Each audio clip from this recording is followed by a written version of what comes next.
शीशे की तरह बहुत सारी और चीजें होती हैं हमारी जिंदगी में,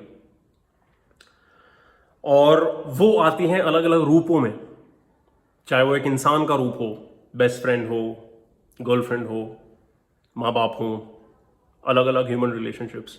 चाहे वो हुआ कोई टाइप का मिशन हमारी जिंदगी में, मतलब बिजनेस स्टार्ट करना है, अच्छा जॉब पकड़ना है, कोई भी टाइप का मिशन कि मैंने ये करना है अपनी जिंदगी में, एक एंडेवर, एक परसूट। और जब तुम ये चीजें शुरू करते हो, तुम्हें कोई नहीं बताता कि इस चीज को कैसे कंडक्ट करना है। तुम ट्रायल एंड एरर से ही सीख सकते हो। चाहे तुम जितना मर्जी पढ़ लो, जितना मर्जी तुम गाइडेंस ले लो, लेकिन जब तक तुम नहीं करोगे कुछ फायदा नहीं है। तो जब तुम ये चीजें करना शुरू के तो तुम जब ये चीजें करना शुरू करोगे, चाहे वो हुआ कोई लाइफ का एक्सपीरियंस जहां पे लड़की ने तुम्हें छोड़ दिया, तो मैं चाहता हूं कि तुम अपने आप से सवाल करो कि क्यों। क्योंकि जब उसने छोड़ा तो शीशा तो क्लियर इमेज दे देता है ना खुद के बारे में। लड़की तो बता के नहीं जाती सच में कि क्यों उसने तुम्हें छोड़ा। तुम्हें खुद से पूछना पड़ेगा, और वहां पे तुम्हें पता चलेगा कि हो सकता है वो इसलिए था क्योंकि मैंने जिंदगी में किसी और चीज को उससे ज्यादा वैल्यू नहीं दी। वो लड़की ही मेरे लिए सबसे ज्यादा वैल्यूएबल चीज थी, इसलिए उसने तुझे छोड़ दिया।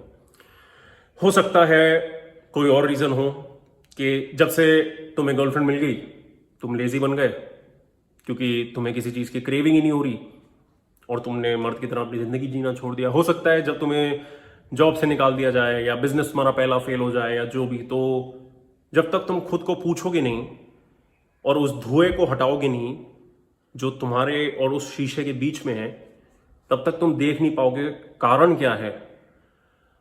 और ये कारण जानना जरूरी इसलिए है क्योंकि जितने ऐसे कारण तुम इकट्ठे कर सकते हो, जितने ऐसे रीजंस तुम अपनी लाइफ में इकट्ठे कर सकते हो आगे बढ़ते हुए उस सफर पे, उतना ज्यादा अच्छा कंपस की तरह वो एक्ट करते हैं तुम्हें उस दिशा में ले जाने के लिए जो दिशा तुम्हारे पोटेंशियल के लिए बेस्ट है। इसलिए जिंदगी जीना as a free man important है। क्योंकि फ्री मैन वाली आइडियोलॉजी ये नहीं कहती सिर्फ कि दिन भर पढ़ाई करो, पढ़ाई पढ़ाई पढ़ाई पढ़ाई पढ़ाई करो, पढ़ाई करो, मेहनत करो, मेहनत करो, मेहनत करो, मेहनत, टीचर की चाटो, टीचर की चाटो, टीचर की नहीं। वो ये भी नहीं कहती कि दिन भर लड़की के पीछे भागो, लड़की के पीछे भागो, लड़की के पीछे भागो, नहीं। वो ये भी नहीं कहती दिन भर जिम करो, दिन भर जिम करो, दिन भर जिम करो, नहीं। वो एक well rounded, holistic, wholesome ideology है जो एक रास्ते की तरह ऐड करती है, एक मैप की तरह ऐड करती है तुम्हें रास्ता दिखाने के लिए। और अगर तुम उसको अपनी लाइफ में जब अडॉप्ट करोगे और जब ऐसे ऐसे अलग चीजों में घुसोगे, बिकॉज तुम